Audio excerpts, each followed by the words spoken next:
Thanks, Desiree. Thanks. Well, I'm glad I'm here. And thanks very much to you and Blake for hosting and for putting us on. This is really great. My name's Alan Bernstein. I'm the president and owner of HR Office Savers. We are a human resources consulting firm. We help small businesses and individuals navigate the complexities of human resources, staffing, compliance, employee relations, interview preparation, resume writing, and job search. I've been a human resources professional for 22 years. I worked for companies like Honeywell and Harris locally. And about a year ago, after speaking with my brother who owns a small business in California, came to the conclusion that he can't be the only small business owner hiring his second employee that doesn't understand or has not yet learned all the different processes that go into building a business on the personnel side. He had been doing this for 3 years. He's a technology incubator, owns a technology incubator, and he had done a ton of infrastructure with marketing and capital and partners and people, third parties, vendors. But when it came time to hire an employee, he had questions. And so from working with my brother, I realized, there's a lot of companies that are small, which I define as 2 to 15 people, which I'll cover in a little bit because how the laws are set up. So what I tried to develop today is an overview for, firstly, the small business owner. If you're either currently an owner, operator, manager of a business with less than 15 employees, or looking to be soon an owner, operator, or manager of that size of business, that's where the core of this is. But I also try to expand it out to get people to think about if you let's say you own a larger company, a large company. I have a piece in my, can you go to the next slide? I'll show you the agenda. So I wanted to talk a little bit about HR for small business, and then I'm going to cover some HR best practices, and then I've got interviewing and staffing as a part of that, and I've got some resources that I can give everyone. I'm going to cover employee handbooks. That's one of the biggest pieces that any small business needs to have. That's about your culture and what you're trying to create. And then I'll spend time later, if we have time, I'll talk a little bit more about the company and how we can help. But I really wanted to design this training as just that, a teaching opportunity. Please be interactive. If you have any questions about your process, and it could be something that has nothing to do with your current business. When I do these talks, I get questions about 3 jobs ago, I was treated unfairly and I felt like the company didn't support me, and what should I do next time? And that's okay. Anything is up for discussion. So if you can go to the next slide, Desiree, please. Thank you. So first thing I want to talk about, human resource management. When people think about HR, I still remember when I first started my business about a year ago, I was having lunch with someone who had been a solopreneur. Well, she was an independent contractor in a sales position for 30 years. And she said, okay, so tell me more about what you do, which is a standard common question. But then her question was more specific. She said, I don't understand, what is human resources? I don't know what HR is. I hadn't had that question in probably 22 years since I first started the business. So I had to think a little bit differently about how I present. So I start with baselining what we do. HR is really the baseline. It's what you do with your people. It's like IT is what you do with your systems at a very basic level. I know you guys have a lot more to do with that. But HR is just about your personnel. And if you think about your personnel, it could be paychecks, it could be bookkeeping, it could be hiring, it could be performance management, it could be any of those things. But it's a big responsibility. It sets the tone and the culture. It's the day-to-day. If you're a small business owner, you are HR. You're doing HR. You are the HR generalist. You are the HR representative. So this tells you a little bit deeper about some of the things you may need to do as the solo entrepreneur or as a small business owner without the infrastructure to help. Can you go to the next slide? The thing I really like about what I do for a living is we live in a world of gray. People think that policies, procedures, hiring, firing, it's very binary. It's not. There's a lot of nuances that go into the process. And I have on here, it doesn't fit neatly into a spreadsheet. We all like spreadsheets, right? We like our day-to-day, we like our boxes. There's not a lot of boxes when it comes to human resources. For anyone, and quick poll, how many of you have been in a managerial position either currently or previously in your careers? Right? So sometimes you inherit an employee, sometimes you hire an employee, sometimes you have to make changes, which are sometimes in the best interest of that employer or that company. There's no box, right? Everybody's different. You have your way of managing, you have your company's culture, you have your individual employees' way of doing things. You try to put them all together and there's a lot of give and take.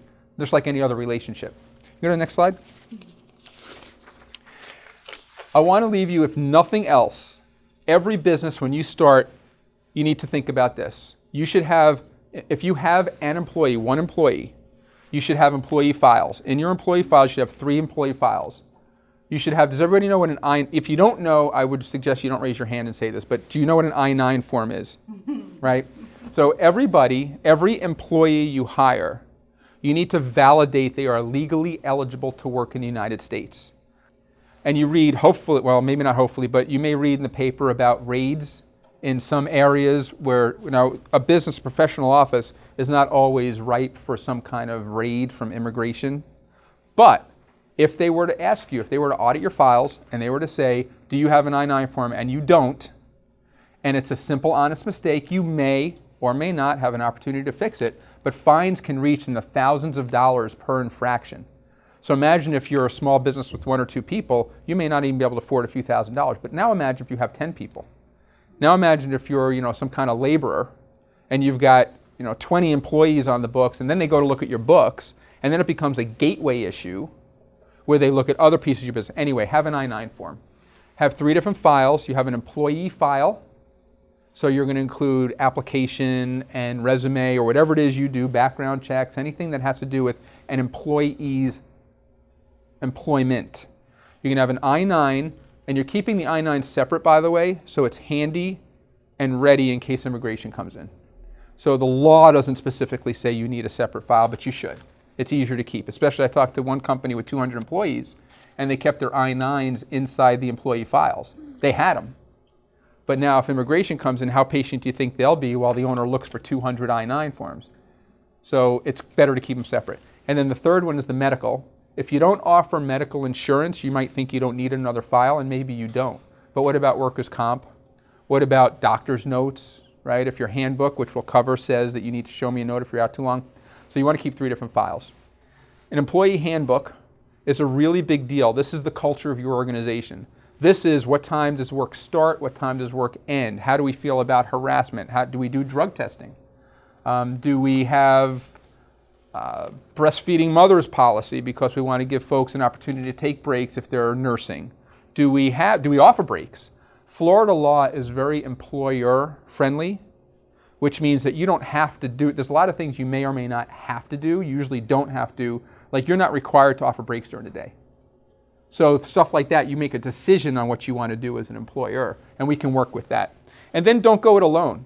I mean, when you think about opening up your business and maybe getting your LLC or your S Corp or your banking or your bookkeeping, right? We all try to do things ourselves, right? But I kind of liken it, the way I think about it is when I opened up my business, I first went to SBA. I first went to SBA. We'll have to review your handbook and see if personal phone, all right.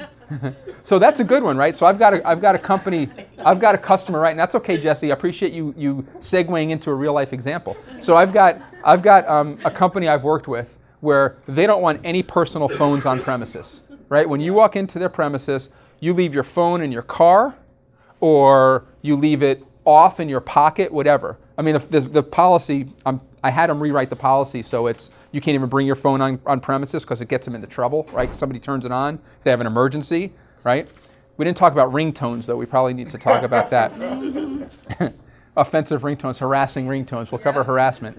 So you can put all that stuff in your policy. Do you want personal phones on premises or not? What if there's an emergency? How do you handle emergencies? What if you say no personal phones and you don't make a contingency plan for emergencies, and then there is an emergency and somebody gets hurt, and then you as a company might be liable, might not. So we kind of walk through a lot of that stuff. But the don't go it alone is really important. When I opened up my business, my first stop was the SBA, the Small Business Administration website, right? It's a free site. You can build all kinds of company stuff. And I was like, well, that's a little complex for me. I don't know if I can really do all this S Corp, LLC. I just didn't have it in. I just didn't get it. So then I went to like LegalZoom and Rocket Lawyer. I forget what they're all called. And they were cheaper. They still charged a fee plus all the filing fees. And then I went to a lawyer. And I eventually had a business attorney do my S Corp for me because I wanted it done that way. That's where your don't go it alone comes in. At some point, you really want to have help. Whether that help is like my brother calls me when he has help, or I come here and we collaborate as network partners, or you hire an employment lawyer or a human resource consultant, or your friend next door that's run 14 companies and they know it, don't go it alone. There's no need to. But of course you want to find a professional. I also put in a slide.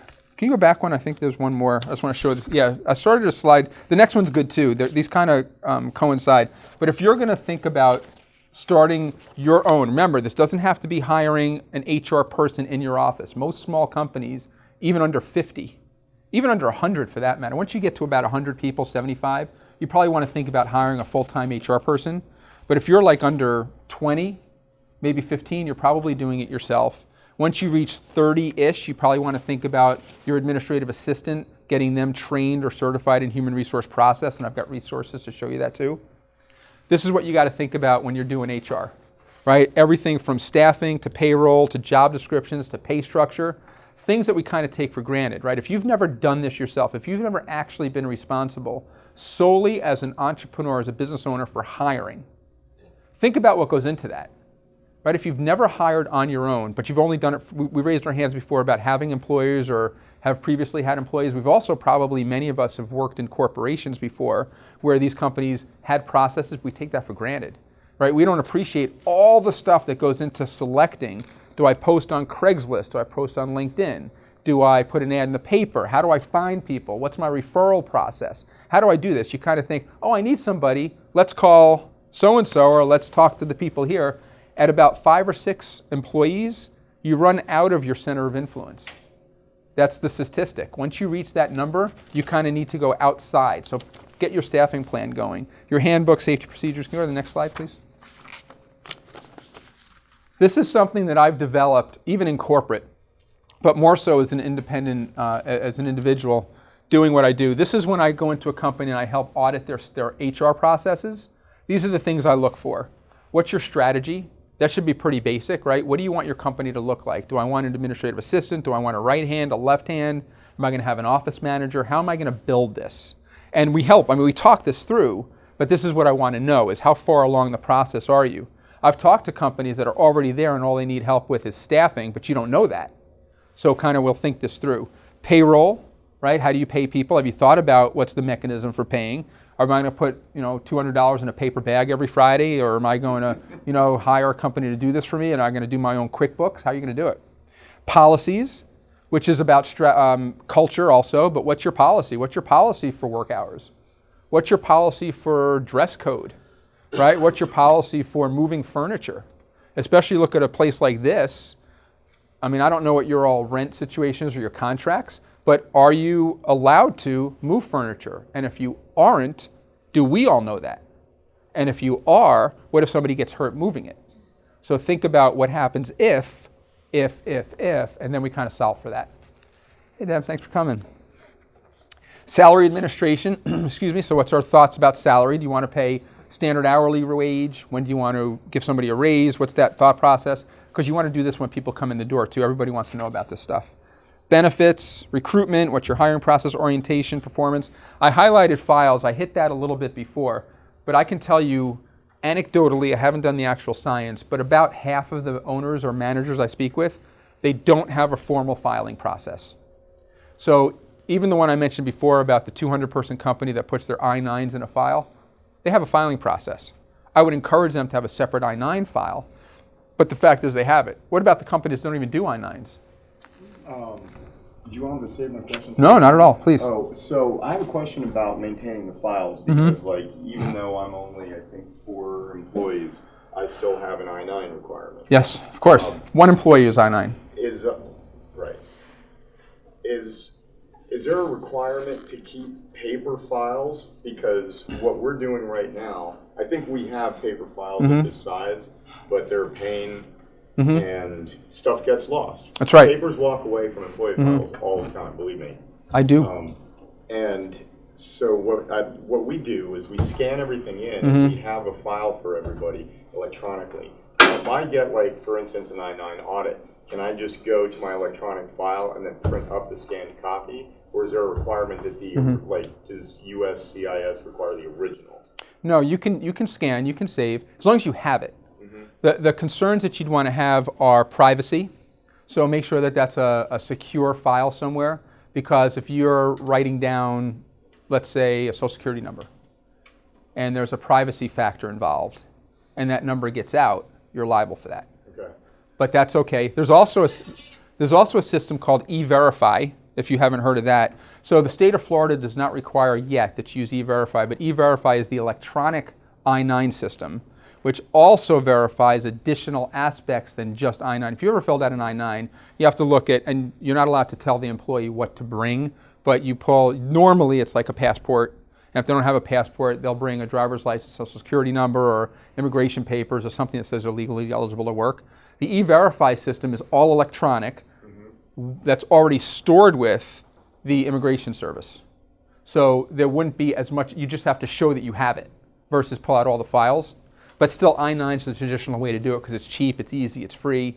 You just have to pull it off. Yes, ma'am. I know since we do business law, we have a lot of people who are bootstrapping and they're like, oh, I don't have employees, I have contractors. And they get away with that for a limited amount of time until obviously their payroll budget increases. That's right. Full-time people. So what constitutes like the difference as far as like when you need HR, because I know you said a 30 employee threshold, Yeah. what if you have 30 contractors? That's right. Or the immigration process is the same? They're not. An independent contract, go ahead. Well, wouldn't that be the W-9? Yeah, that's right. So the independent contractors work off of what's called a 1099, which is typically you pay them directly. You're not supposed to direct their work. And they're supposed to give you like a project plan, so you pay them either by the project or, I mean, you could pay hourly or some kind of level, but you don't direct their work. The problem with what you just asked about, Desiree, or the concern is more the classification of what people are. Too many times we think we're going to hire someone as an independent contractor and still direct their work and still treat them like an employee, which is also a problem. So if you have an employee, and there's definitions of employees that, I mean, I don't have it in here and we can get into offline, but once you get into the definition of employee and you decide, and there is a note in here I put in about making sure you classify your workers properly. Are they classified as exempt, which means they're salaried? Are they non-exempt, which means they're hourly?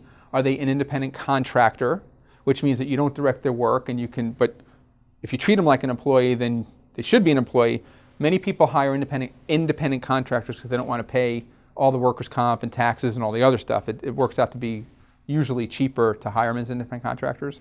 But no, you don't have to do an I-9 for that, but there's other forms you have to do to pay them. It's cheaper until they get audited. It's cheaper until you get audited. These aren't contractors at all. That was my question. If you get audited, is it the IRS that kind of makes the determination, no, they're really employees, then at that point you would be fined or... That's right. I think it's the IRS. I'm not sure exactly the governing body, but yeah, I mean, I talked to one person just in my network who was approved by the Florida Department of Revenue to hire independent contractors for a company, but the federal IRS or Department of Revenue, whatever that governing body was, disclaimed it.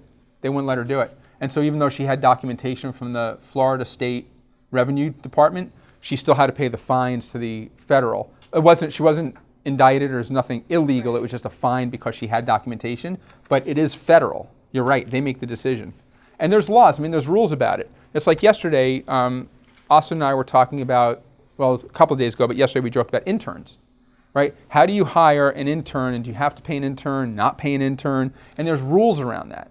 And as long as you follow the rules, you're okay. It's when people start to make their own rules, or they think that rules are gray, that they get into trouble. As a 1099 contractor, are they supposed to hold their own general liability insurance in the... Well, that's up to you. That's up to how you set it up and what the client is. I mean, they wouldn't be under yours. Right. Yeah. But in the requirement, if they're their own entity, they're hiring another contractor, wouldn't they hold? Are they supposed to hold their own insurance? Yeah, so I don't know if it's all-encompassing. It might be. I don't know that it is. I think it has to do with what the client is and what the work is. Yeah. Wrong hire is going to cost you guys a ton of money. It costs... There's all kinds of different views on how much it costs to replace someone, but generally speaking, a bad hire costs 50% of the salary of the person you're replacing. So if you really prorated that out, you're looking at 1.5x, right? So if I'm paying you $50,000 and I did a bad hire, I'm going to spend before and after 25. That's lost income to my business, roughly half of that, just on replacing, training, lost business, possibly some branding, right? Stuff that goes on. You just got to think how that works out. So wrong hires are incredibly problematic. No job definitions. When you hire someone, they need to know what they're doing. Most of my performance management discussions with owners and managers have to do with employees not being clear on the owner's or manager's expectations. And that starts with job descriptions. What did you actually hire this person to do? Then it leads into performance documentation, which we can talk about. When you have a performance discussion with an employee, you absolutely should be documenting that. Because 6 months from now, 1 year from now, you're not going to remember that conversation. You just remember your emotion. You remember you were angry. You remember maybe it worked out well, whatever the emotion is, you'll remember. I promise you your employee thinks of it differently. Your employee will remember it differently. And you know that when you have the conversation. So document your stuff. And a side note, document facts. Don't put if you want to put a feeling into a performance documentation or something, make it a summary. So start with, and I've got at least one lawyer, 2 lawyers in the room. You'll tell me the same thing, I bet. Facts are facts are facts, right? What did we talk about? When did we talk about it? What was the outcome of the discussion? What are the next steps? Now put your feeling into it. I felt like it was a good discussion, and I'm hopeful that employee will perform better. Or that was another really hard discussion. Employees not getting it, right? Just you can summarize if you want with a feeling, but when you go through all the processes later for termination or discovery, or it gets into some kind of court case, that's all going to be important to document. So make sure you do the facts. Ignoring employment laws, like what do they say? Ignorance of the law is no excuse. Employment laws are no different. You have to know you need an I-9 form. Whenever there's all right, I'm going to age myself here, but there was an old Steve Martin joke about how to become a millionaire and never pay taxes. It's like, first, get $1 million, right? Which is silly, right? Then he says, when the tax man comes to collect your money, say, I forgot. How is that going to work, right? I thought it was funny 30 years ago. So ignore employment law is bad. There is no excuse for ignorance of the law. It's everywhere. I put 6 resources, I think it's 6 later on in the deck, that are just free. Small Business Association, Department of Labor, Equal Employment Opportunity Commission, SCORE is free. There's all kinds of opportunities to just get baselined on what this is. This stuff should help you too. Let me just give you some areas to go. And then improper classification. We talked about that earlier when it comes to exempt, non-exempt, independent contractors, what we talked about before. You got to know, is your person truly an independent contractor? If you're going to pay them as an independent contractor, that is any big company will have the less independent contractors, the better, because it is so hard to prove that somebody is truly independent. There are some job classifications or employment areas, like real estate, insurance. Those are pretty commonly accepted that independent contractors are okay, but not everywhere, right? What about drivers? You're telling them where to go and when to go. Then you start getting into directing work. You're telling them, speeds are different because that's law. You just got to be careful. So that's where I can help with some of that discussion, but as I mentioned before, employment lawyers, they do this stuff every day when it comes to defending you. So we work from there. All right, next slide. Yes, sir. The last one, you said the wrong hires cost you 1.5%. Yeah, anecdotally. There's a multiplier 1.5. So that's an aggregate of like retraining and all the other costs associated with having a bad fit?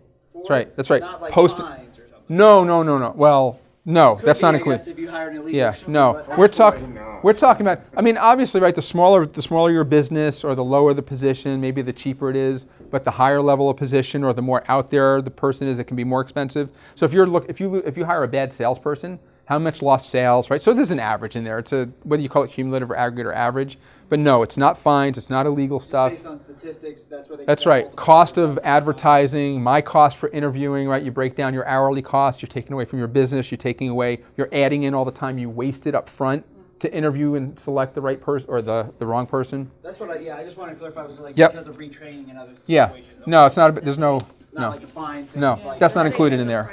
That's like a whole. That's more than 1.5. That's more right. expensive, That's yeah. right. You touched on it with drivers. I know Yeah. a gentleman with a cab company actually got fined because he was scheduling his drivers by creating their, even though they were independent contractors, Right. he had a whiteboard with a schedule that said from 9 to 5, you're driving, and that made them an employee. That's right. So he was Does directing that- their work, right? Does that apply, say, to something like a security company? Mm-hmm. If you're creating a schedule for someone where they need to be at a specific post from a certain hour to a certain Mm-hmm. hour, do they still qualify as a 1099, or are you pushing the gray area? Probably pushing, but it becomes very individualized or very, very specific to the group. So if you think about like, let's go back to real estate and insurance, right? Those are generally classified, commonly acceptable independent contractor types of positions. Security, I don't know, may or may not be. So not to say you couldn't hire an independent contractor if you were in a security or an HR field, but on the surface, people don't do independent contractor work for HR, not normally. They do, it's more project-based. So I'd have to look more at your industry, and then we could probably make an informed decision. You have different levels of gray or flexibility depending on those factors. And there's, I mean, easy to find on Google, just do a search on what court says or what some cases are. And then when you're ready to when you have your mindset culturally, strategically on what you want to go forward with, go talk to a professional about whether that makes sense. Let them talk you into or out of it. Because they're the ones that are going to have to defend you. I mean, when I do an employee handbook for someone, it's certainly up to the company to sign off on it and say, but I have a stake in this, right? I'm the one that's building it for them. I've got to help them sign off on this. So it's the same kind of thing. Yeah, I couldn't tell you specifically for your industry, but you know, in my world, we do what we call the sniff test, right? If it smells bad, it might be. So you kind of just, I personally, I'm more conservative when it comes to HR. I've worked for big companies in the government sector. I've also worked for small companies. But a lot of places I've worked have been much more on the, I'd rather not take that risk. But you could. And then we decide, we know what the rules are, and then we decide the risk. Oh. You go to the next slide. Oh, I'm sorry, wait, I didn't do this one yet. So I talked a little bit about this earlier about the rights of employees. And if you're an employee, hopefully you're taking some of this in also because this is helpful to you at some level. But every employee, there's a lot, the laws are talking about once you reach 15 people, you have to worry about the EEOC is involved in discrimination claims. Once you reach 20 and then 50 and then 100, there's other groups like OSHA and EEOC gets really involved in other stuff too. You got Family Medical Leave Act. Regardless, if you have one employee, they have right to safety, they have right to privacy, they have the right to fair labor practices, which really means fair pay. This is really important. So you can't discriminate against a female or a male pay-wise. If you're going to pay $15 an hour for a position, it can't matter if that person's male or female. I know that sounds obvious to those of us in this room that are professionally based, but some people don't think that way. I mean, there are some customers that will think, well, I shouldn't say customers, there are some employers that may think, well, you know, this work is ladies' work, and if I hire a guy, I don't need to pay him as much because he's not going to stay as long, and it's not really a career. That's not how it works. You got to pay fair wages for the job. The right to privacy, the right to freedom of discrimination, the right to safety. I'm going to take this to a little bit third or fourth level. But think about safety for a second, right? Building's been coded. We all feel pretty safe. How's the elevator? Right, Trevor and I joked about that. Not too confident. Right? But think about this also, right? So think about worst case scenario, right? There's a fire, there's a bomb scare, something's going on where we have to evacuate the building. Are all the exits freely accessible? Are they blocked in any way that would create a hazard? What if there's, we have an exit door right there, right? What if there's drywall on the other side of that door? That's not an exit then. But we have an exit door there, we have an exit door there, we have an exit door there. All free, all open, right? So you guys have a really good job of making this a safe place. But what if you just got a shipment of 10 boxes of paper? Because we know, God knows how much we use paper at the paper clinic, right? So you just got a whole shipment of paper, and you have nowhere to stack it, so you stack it up against that wall, and now you've got a table, and you've got people sitting around the table, and all of a sudden, we got something, we got to evacuate the building, and somebody trips and falls. Was that preventable? Sure. Right? So a good lawyer would argue, of course it wasn't preventable. It was chaos and people are running everywhere, and those boxes of paper did not prevent someone from leaving properly, right? But a good HR person would make sure that that wasn't even a problem to begin with, because you want clear and easy access.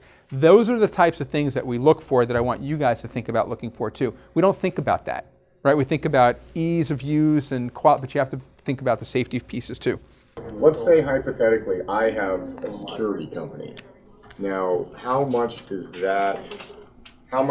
your actual job classification affect that? Because obviously if I've got a security company, you know, I want a bunch of, you know, 25-year-old this. Sure. And then, you know, you know, I don't want to say 40, but 50, 55, Sure. things start breaking down and you're working a high-risk job, Right. you know, like... So all of that means you can't use those as decision makers when it comes to hiring.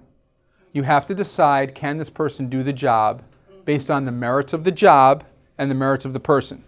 So for you to say a 40-year-old can't be as productive or strong or as defensive or as protective as a 39-year-old is discriminatory. So because you might get like a 55-year-old guy in there, like Mike from Breaking Bad. You're just like, yep, that's my security guy. He's like old. It's about the quality. Deciding if he can do it. It's the job. That's exactly right. That's exactly right. That's right. That's exactly right. That's right. Now, if I walked in and Steve walked in, and you're like, I think I'd rather have Steve on my security detail than Alan, you can still hire Steve if Alan's more qualified. Which, how would we prove that, right? Because in your job description, you want to know, that's right, regular lifting, carrying. Sure, you have to prove I can't. But now we also talk about experience and background, certifications, qualifications, hands-on boxing or self-defense or, you know, yellow belt, whatever belt, right? So you put that into your job description. And if I have it and Steve has it, you have to decide who's more qualified. If you choose Steve over me, you run the risk of me saying I didn't get hired because I'm older. Now, as a small company, the risk of that going anywhere is lower because the EEOC won't take it if it's, well, they might, but they're not, if it's under 15 employees, it's just not part of that solution. But that's discrimination. If you chose Steve over me because he's younger than me, you discriminated. Okay. If you chose Steve over me because you liked him better conversation, right? Or you just feel better, that's fine.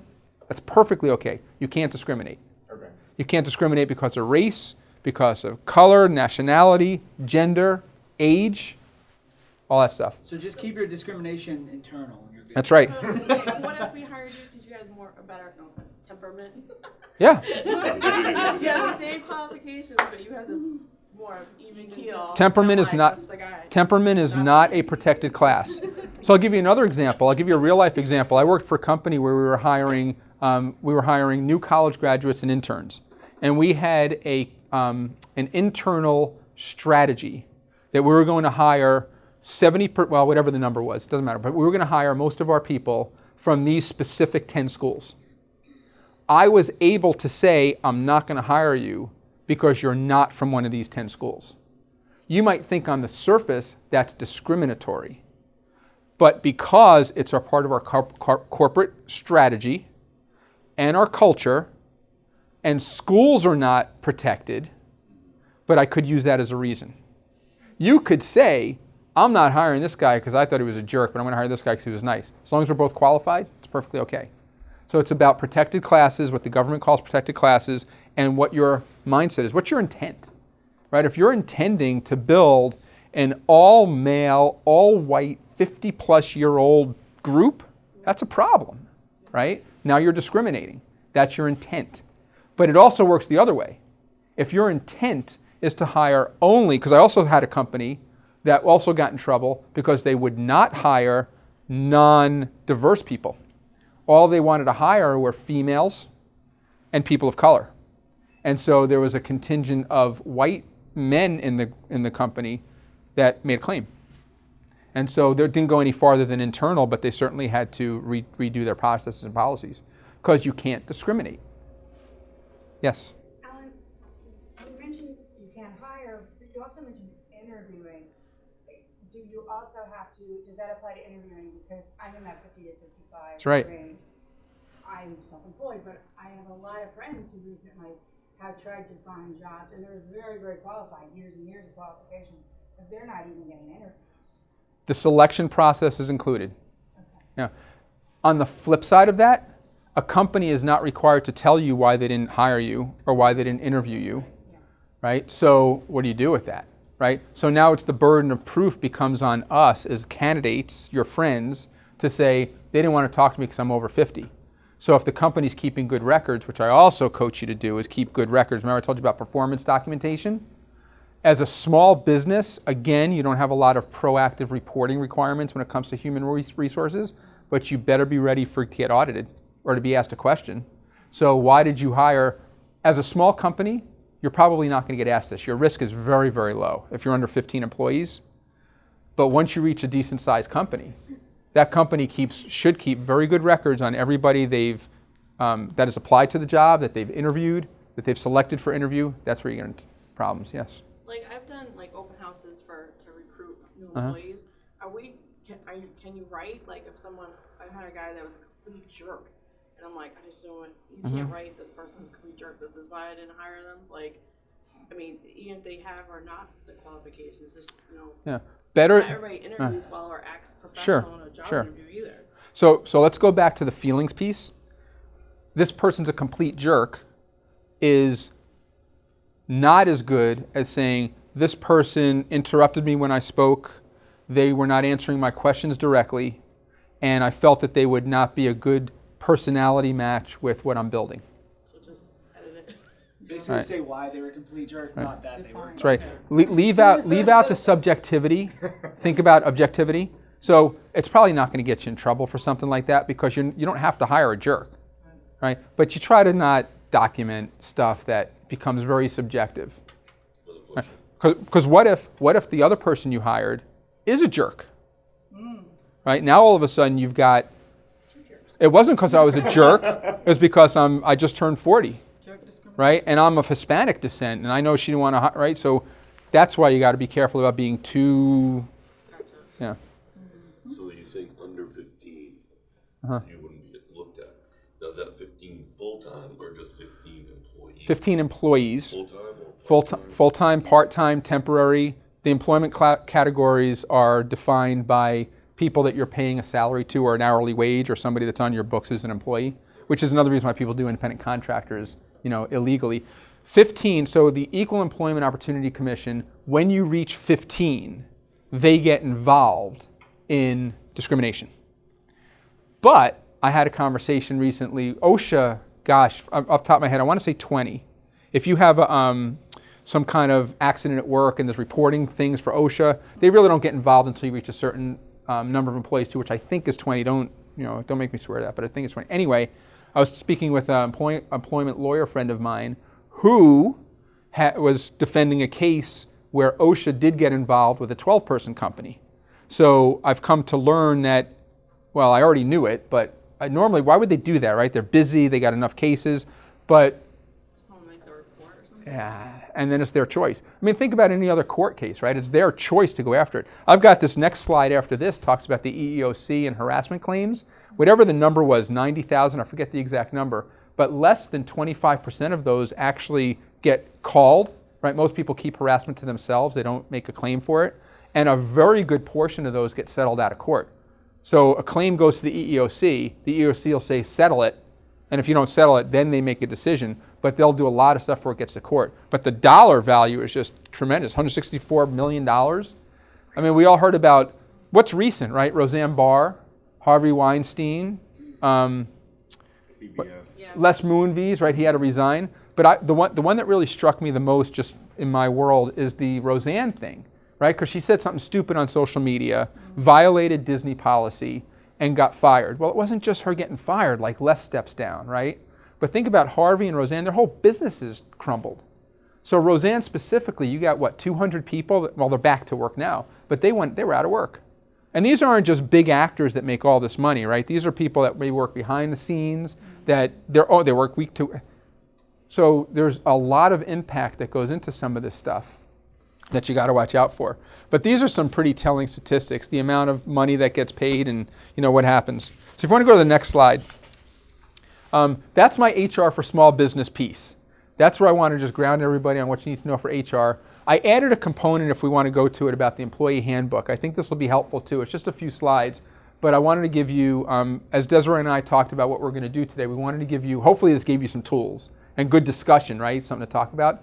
This is going to give you some information on when you do a handbook. There's no law that says you have to do a handbook. Let's start there. But also let's go to, hey Blake, what's the office hours? Where is it written? How is it, right? You guys have a handbook. It was the first thing I looked at when I got here, right? We do. You have to have that. I think you do. So it's a choice. You can do it yourself. There's a ton of online capability. You can go through, SBA has one, Department of Labor has one, I forget, it's on one of my slides, but there's ways you can do this. I help you with it too. But anyway, if you want, this is, it's really a book of policies. Policies, procedures, practices. The bigger you get, the more you're going to split those out.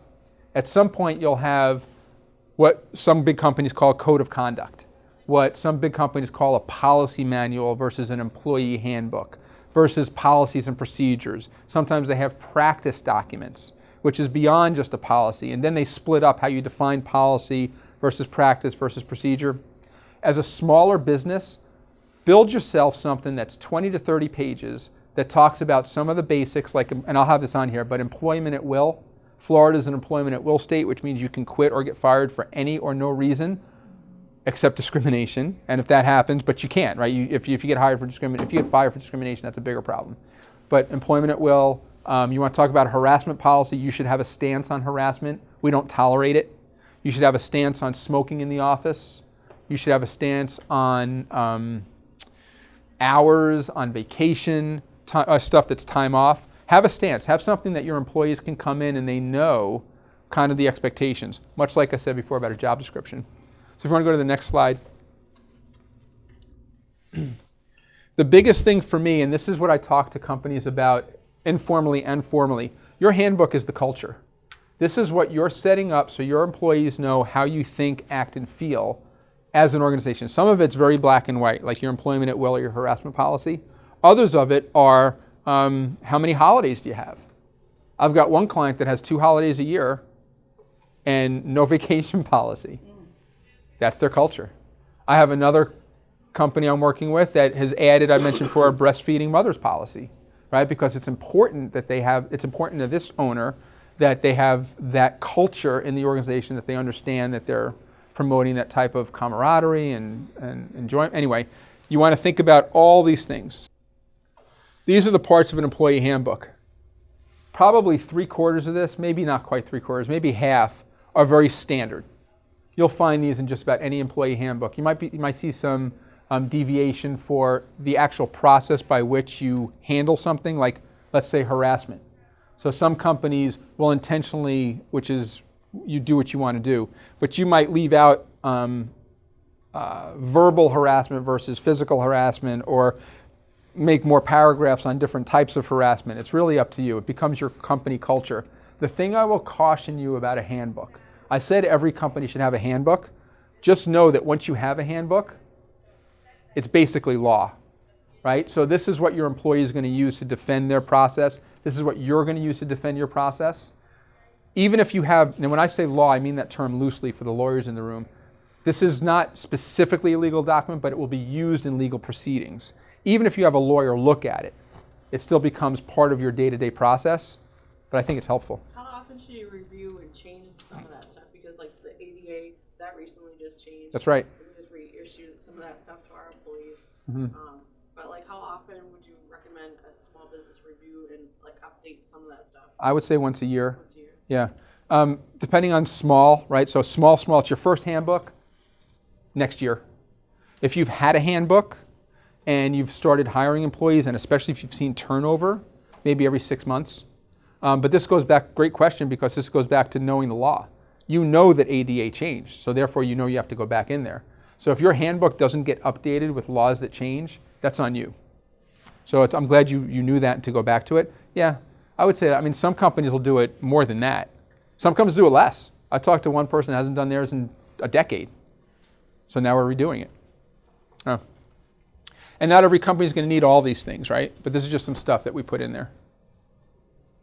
All right. I have another question. Yes. What is the highest reason for turnover for someone to leave as a company? Well, the number one reason. Yep. Sorry. So there are tons of studies, and conventional wisdom says people leave because of their boss. I don't disagree with that as much as I take it one step further. I think people leave because of the company culture. Yes. Which is the boss's boss, what the president or owner sets up as far as an organizational direction. So the studies will say, like everybody thinks money, right? The first thing people think about is when you hear somebody why they're leaving, I got another job, they're paying me more. Well, that's like 5th or 6th down the list of 10, money. Almost always it's people say they're manager, which is really management. They'll throw in culture. They'll probably throw in something like commute, or something personal for them, because there's also personal change too, right? Sometimes they have a new child, or sometimes there's a life change. Yeah. That's another reason why I like the handbook, because management, if people are leaving mostly because of their manager, and you have a handbook or a set of policies that tells your manager how they have to operate, you then as the owner get to manage that to a point where you know, sometimes turnover is good too, but you get to manage that to a point where you can manage your culture. So I have quite a few slides in here about staffing. The reason I did this is because when Desiree and I were talking about what we're trying to do, we said handbook, right? Give you guys some tools that you can take with you. But I also, I mean, every conversation I have, inside or outside, and I've been doing staffing forever, but it has to do with hiring, and it has to do with retention, and it has to do with building your workforce. I mean, I'm not a good interviewer. I could interview better. I think I interview well, but I can't keep people. It's all about staffing. So I thought I'd spend some time talking to you about what I've learned about staffing, give you some other things you can take with you. I've got a piece in here that I call behavioral interviewing, where I can actually teach you how to objectively evaluate a candidate. So you don't walk away saying, oh, that's a great fit. I can see him working here forever. That's your gut, right? Let's get your gut out of it, and let's talk about objective reasons to hire someone. And so you talk to them about how they can do the job and why. So if you want to go to the next slide. So I just walked through some of this stuff, but this is hard. Staffing is hard. Anyone who's ever staffed, I've been doing this for 22 years in the human resources world, but more than that if you include all the management I've done, business development, and then inside of it, staffing. I've interviewed thousands and thousands of people. I've helped companies and individuals hire thousands and thousands of people. It's not easy. The vast majority of hiring managers only hire once or twice a year. Now, small companies, as you're growing, it may be more, but think about once or twice. You're not an expert. Be an expert in your thing. So staffing becomes very, very hard. If you want to go to the next slide. That's all right, we'll go here. So I wanted to blow out for you a little bit about the process, so you can just appreciate what goes into staffing. There's elements to it. This is where we get really deep on what I want you to think about when it comes to staffing. What's the need, right? What and why, which actually has to do with writing the job description, right? A lot of people will type something up real quick in like a Craigslist or an Indeed or some kind of avenue to look for candidates and then see what comes in and then kind of develop a job description based on who you get. You're never going to do a good objective hire that way. You're just going to find somebody that feels good, fits good, could be okay for your first or second hire. But if you can truly define your need like you did with your business plan, like you do with your clients, like you do when you go out there to figure out somebody else's problem, your problem is filling a job. Do a needs definition. What are you trying to hire? Do a job description. Sourcing and screening is the hardest, longest part of the process. That's reviewing resumes, deciding who you want to speak with, figuring out comparatively, is this resume better than this one? At what point do I have enough resumes? Is it 10 resumes? Is it 20? Is it 5? I know I want to interview these 5, but is that enough? Do I want to? Coming up with that plan, which comes up to needs definition. But this is the hardest part, because a lot of times you may have a false start, right? You might put a job in Indeed and you don't get the right candidates, and somebody else says, have you tried Craigslist, or have you tried ZipRecruiter, or have you done a referral program? So you kind of figure that out. Interviewing and selecting should be a very simple, straightforward process. It takes about 2 weeks. You schedule someone, you interview them that week. You want to have 2 or 3 interviews. A good candidate slate is 3 to 5 people to select from, interview, decide who you're going to move forward with. That should be, once you get to this point, it should be very straightforward. That offer process, all things being equal, takes about a week. That's where you make an offer, they respond, there's a counteroffer, you negotiate dollars, you negotiate time, just kind of getting somebody to say yes. And then I added onboarding, which is 2 weeks. That's about the time it takes for someone to resign. The 2-week notice that we all know about, sometimes that's less. But you can see the process, right? These are the steps that go into it. It's a thoughtful, intentional approach. If you go to the next slide. We talked about this a little bit before. This is what you can't talk about. These are all the things you can't talk about. What's relevant for the job and what's not, right? If it's not relevant, does it really matter how old someone is? It might. I mean, I don't know if they still do it, but flight attendants for some time couldn't be over a certain height because they couldn't fit in the airplanes, right? So you could discriminate on height, which is not really a discriminatory thing. But anyway, only ask questions about the role. That was just an anecdote. When I was working at the, because I used to do the environmental science thing at the Space Center, and our company was pretty getting into pretty much a dark gray area on like what a private contractor could be versus an employee. Yeah. But when I got hired out there, they didn't ask about the arrests and convictions, but like at one point the guy was like, he's like, all right, so you're gonna go get your background check at NASA, and you know you can't have been arrested or have any conviction or anything. He's like that's cool, right? Right. You know, but like not really asking, but like that's gonna be. It's not gonna be a problem. It kind of like that. So like, where's the like line really at? It's exactly the conversation. Where do you want the line to be, and how do you want to do it? So I always default to, don't ask. Are we back to the don't ask, don't tell again? I'm go to. You need to get licensed. I'm going to send you on a drug test. I'm going to do a background check. Is there anything I need to worry about? They could have just waited for me to go out there and then to the badging station and then either be confirmed or denied by them because they're going to ask because they're the government. That's right. Right. Desiree? I have a question. One classification I don't see up there, and if anybody watches Billions on TV, sexual orientation and binary is now a thing, you know, and it circles around the harassment. If I hire someone who's binary and then I have a bunch of ladies complaining like, oh, they're using the bathroom, then that could be a harassment case I'm responsible for. Like, so how do I ask? How do I approach this? Tell the ladies to wear the pants. Right. So I just have one thing. Now, for our business, I can only hire you if you have certain licensing. Right. I usually ask that question other than what's your name right away because I don't want to waste Perfect. time. So is that sure, as long as it's part of as long as you have to have it for the job, right?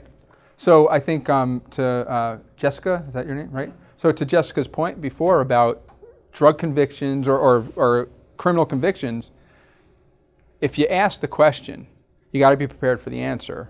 And I usually default to what's the requirement for the job. So if you can't have, so going back to this insurance license, there's rules about that. If it's a blanket, can't or won't, or you have to have a certain license.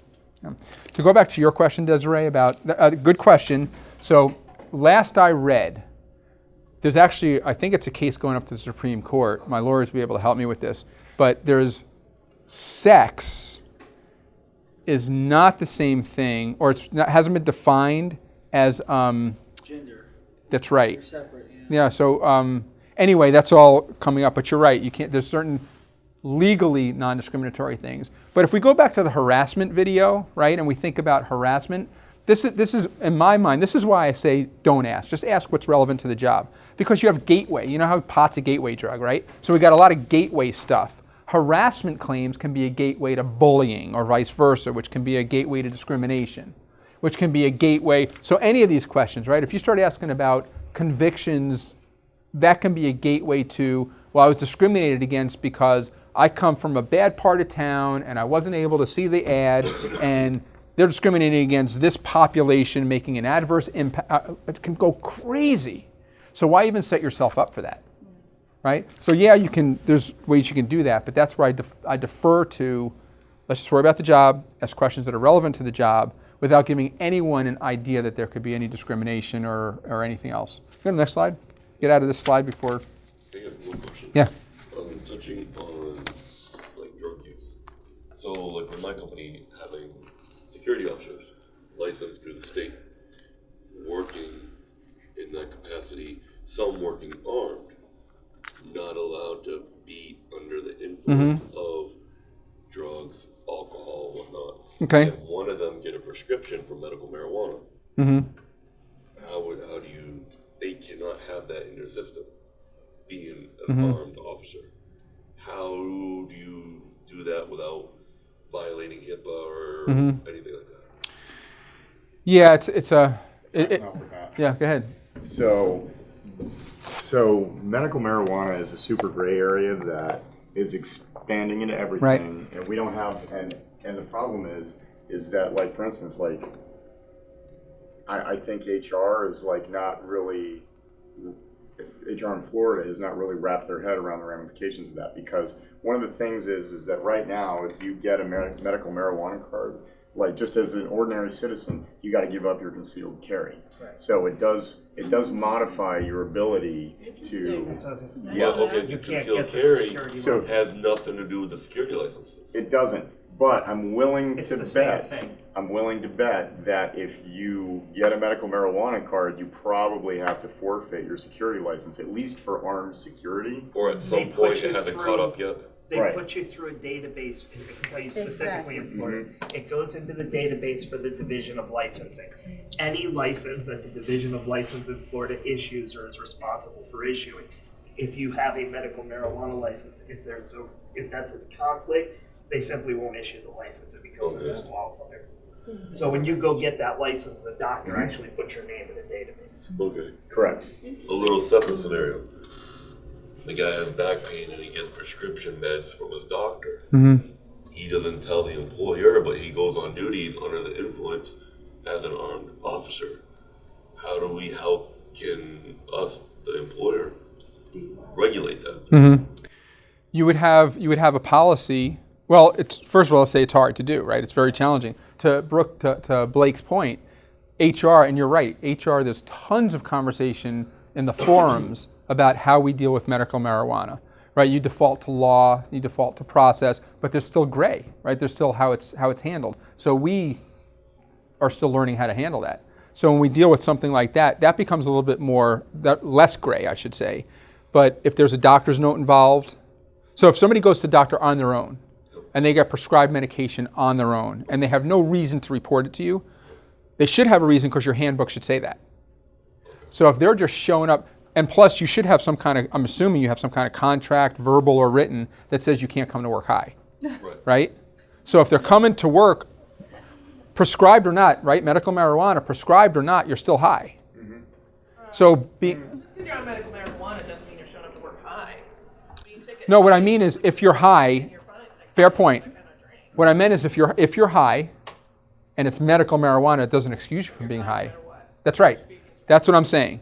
So you're right. Just medical marijuana by itself doesn't make you high. But I'm saying if you're high, medical or not, right? Pills prescribed or not. Influence of any We- substance. But if he Yeah, has a we medical already do marijuana that. license, he might You be what? disqualified from being able to carry a gun, period. Yeah, essentially we already do that, right? Yeah. So we do with the prescription bottles. So if somebody goes and gets like some, like a ZPak. ZPaks will make you drowsy. So when you get the ZPak, it says right on there, do not operate heavy machinery. Mm-hmm. Now, that doesn't include, don't discharge a firearm in the, furtherance of your duties. But if you get into some, I think it's reactionary. So you'll be in a situation where you post a guy that maybe took some hydrocodone that was prescribed to him you didn't know about. Now he discharged, maybe he does a backflip at a brewery he's guarding and then shoots somebody in the kneecap as he's picking the gun That's up. pretty impressive. It was pretty impressive. If you go in the reaction to that, your insurance company is going to certainly perform an investigation. And if they drug test him and find hydrocodone in his system, and then it's, he's like, well, I had a prescription for that, here's a pill bottle, it doesn't matter, because if you wrote your policy so that it says if you take any medication that makes you drowsy, you cannot report to work, as far as I can tell, I believe you're in the clear. That's how I would look at You have it. a provision that you are able to ask for drug tests at any time. That's right. So it adds up. Bam, you can test and you can see if they're coming to work. I did used to Otherwise, dabble there's in no employment way- law, it's just Perfect. difficult Good. in Florida. Right. At will. Yeah. Quite a responsibility to have posting armed people, so. All right. But there's Yeah. also the criminal law is also there too, because a concealed weapons permit or a security license, a Class G license, is not a golden ticket to get away with anything. Right. The law still applies to me. I cannot handle a firearm under the influence, period. Even with my licensing, I cannot handle a firearm if I'm under the license, or if I'm under the influence of even alcohol for that matter. That's why they don't permit you into a bar with Concealed carry. a concealed carry. There are some, like a private eye license, there are some licenses that you can get in, but even then there are very strict guidelines. You have to be on the job while you're in the establishment. So generally speaking, the law covers that all the way around. You can't be near a gun. Yeah, but like Blake said, sometimes it becomes reactive too, right? Because how do you know when? So you put in your policy, we can drug test and we can do stuff, but at some point, you can't police 100 people every day, and so sometimes that happens, right? Speaking of reactive, and this is my last, Discount. So I had a situation where this is a little bit different because I was in the capacity of a professor at the time. But I guess it would fall back on the employer though. I had a student that come in the classroom reeking the smell of marijuana. And he flat out denied that he had not been smoking, but I mean, you could smell, it was like, remember Pigpen on Charlie Brown? That's how bad it was. I mean, every time he moved, you could get a different level of the whiff. You can tell like the different strains of marijuana based on like which way he was turning. Yeah, I mean, it was so potent. It was, and I had never smelt it to that magnitude before, So when you ask, you smell it and you ask, and they say no, I haven't been smoking, but I was around somebody who was smoking. Right. I didn't inhale. Yeah, because that was his story.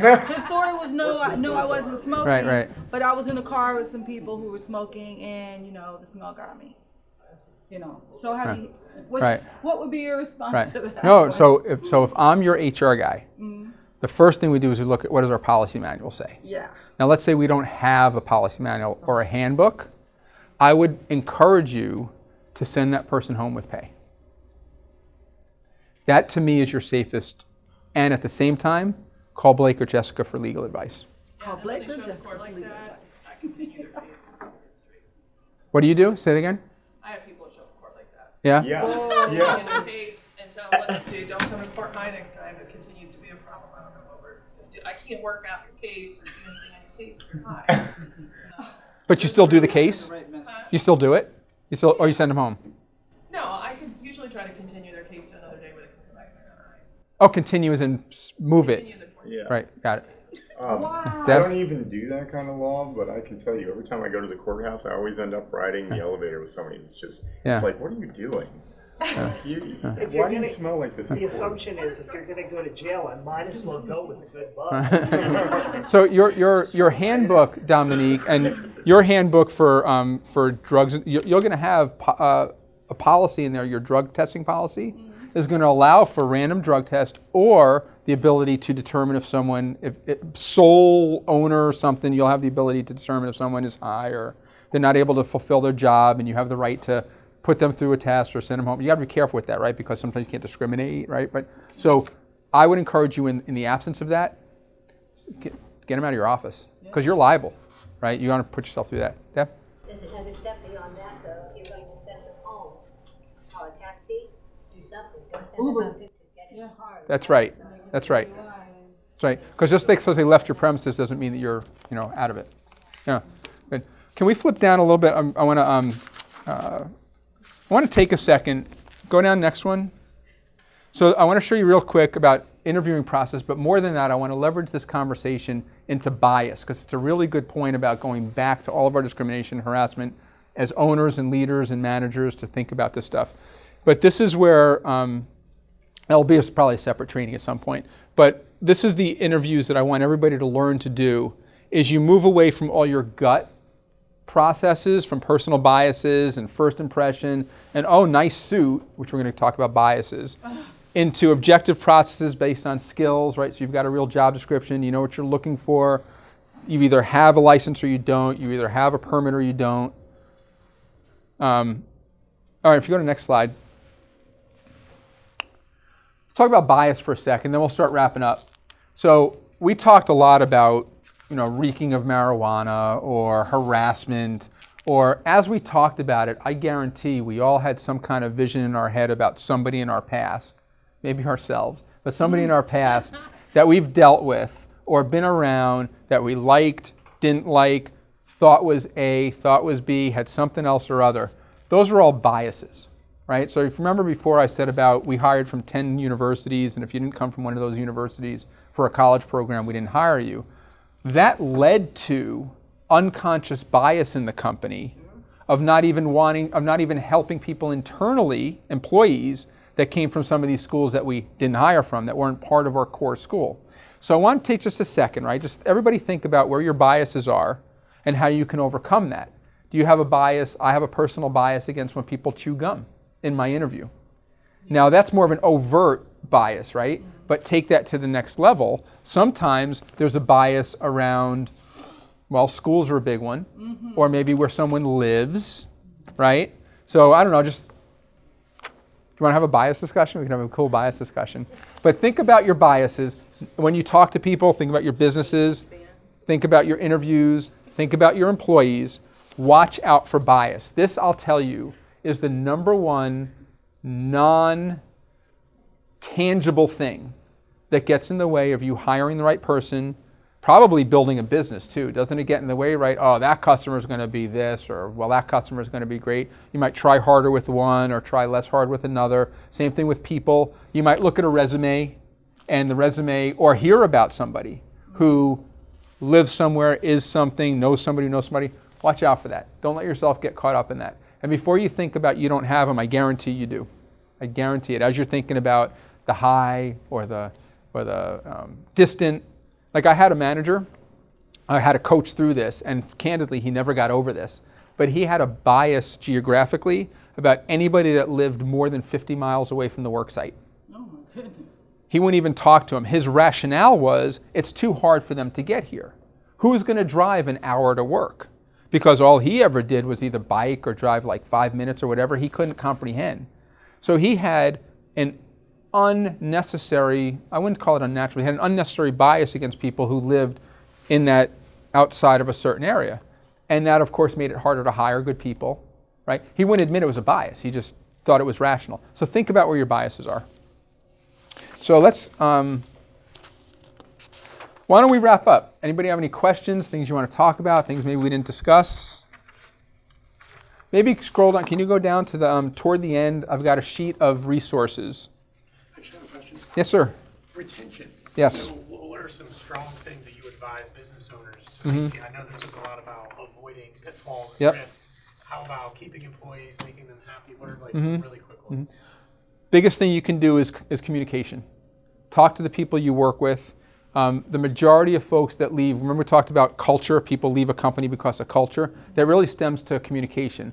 Now some people mistake communication for yelling or for discipline or performance management, but the majority of people want to feel like they're part of something. So communicate. I would also say know what you promise someone, which is to say verbal, in writing, what's in your handbook, maybe what's in the job description.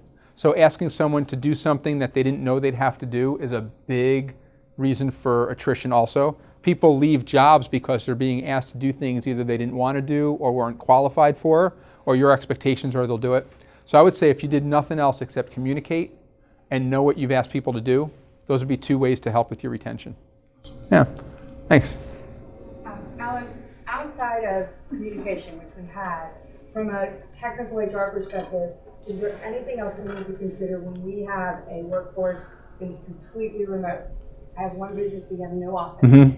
Everyone is spread all across the country, working either out of their house or out of a customer site. Communication's still big there. I will say that managing remote employees is different than managing people in an office. You don't see them every, so what? So hard. It really is. I had a remote employee I really, really liked, and it just, the communication was so, and it was completely a me problem. I just was not good at communicating to that distance employee. And I think, so I guess my answer is actually the same, but there's different pieces to it. Because communication isn't just communicating. It's learning to communicate with people For anyone who has children, you know your kids are different, right? If you have a lot of friends, you know your friends are different. You don't talk the same way to every friend or every person or everything. Same with employees.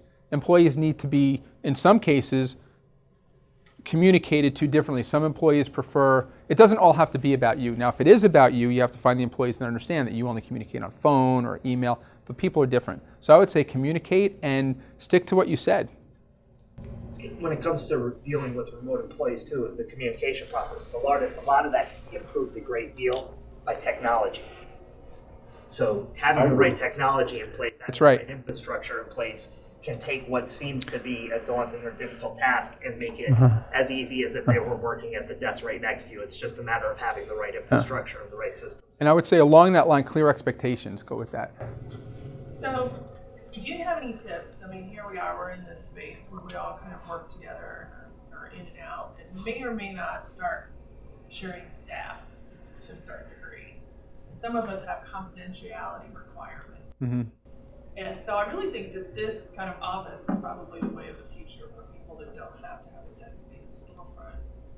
Do you have any tips for sharing staff between this? Maybe this is another presentation or conversation outside of this presentation to ensure that nobody steps on anybody's toes, and also confidentiality. I mean, as lawyers, we really have a heightened obligation. So you're right, this could be a whole new topic around performance management, performance development, organizational structure, organizational development. My first tip would be, and I apologize for overusing the word communication, but we think about talking with each other. So coordinating schedules, coordinating expectations, understanding that the person that we hired that might be a shared resource is not only working for you, but working for someone else, and you have two different managerial personalities, right? Two different cultures, two different ways of leading, two different types of expectations, speed, quality, right? We like to think that those are absolutes, but they're really not. What is fast to me may be different to Blake or different to somebody else. So I think that would be where I'd start is the over-communication piece of everybody being in a room at the same time. So if Blake and Jessica and Alan are all sharing a resource, let's all four of us talk about what the expectations are. And then I think writing them down, sharing that openly, transparently, so there's no miscommunication or no confusion is really helpful. I can't tell you how many times I would say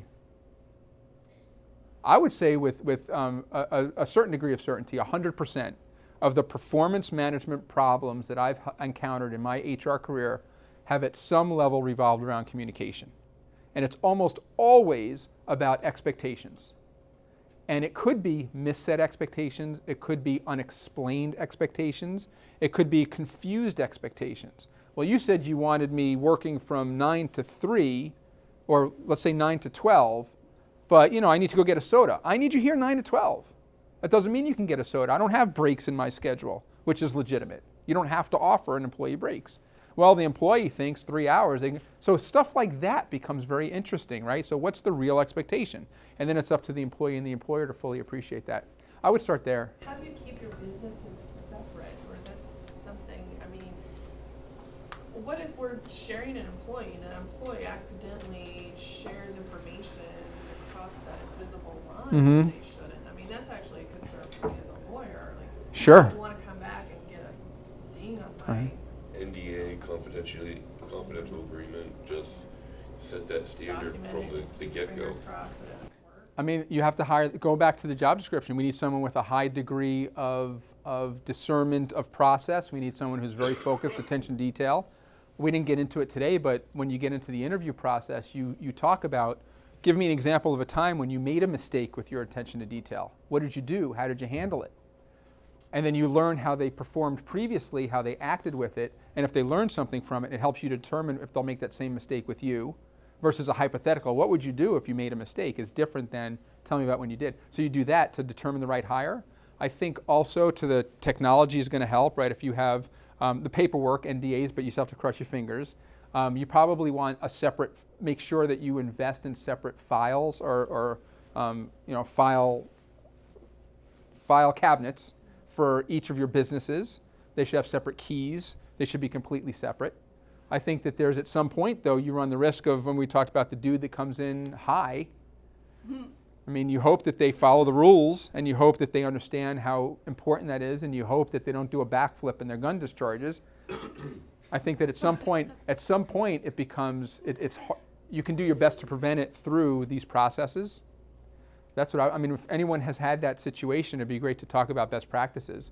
But I think it's hiring the right person. I think it comes down to that, right? Who are you hiring? Is this person capable of understanding the differences? And are you able of communicating that appropriately? Do we have here, I know in the membership agreement, like if we indemnify or we limit the liability of the paper clinic from any IP exposure, that type of thing. Do we have anything here between the members? Because I know that's a concern for our company is a lot of what we do, the intellectual property, it's one-off proprietary products that we're engineering and creating. Do we have anything between all of us here in this space that says, because that's a concern when someone has a client in who's going to walk by to talk about what we're doing in my office. That's definitely a concern for my IP. It's in the handbook. Yeah. That's why it's Okay. a membership. So that way, if there's any one member who's just lurking outside for seeking information and sharing it with other parties, I don't have to evict you. I just take your keys away. Yeah, you're not doing any favors for the other businesses in here, and it's a big liability. So that's the difference between maybe renting a space that's the same concept somewhere else, or having a membership here, that our members and their privacy and their clients and their field are the most important. So Plus, everyone here's dope. So exactly. So, Yeah. and you know who you're, and then you encourage this collaboration. So that's why. But so we're a little bit over, but I think it's a really great discussion, and I want to give everybody enough time to ask questions and go get lunch if they need to, and come back for Trevor and Austin's presentation.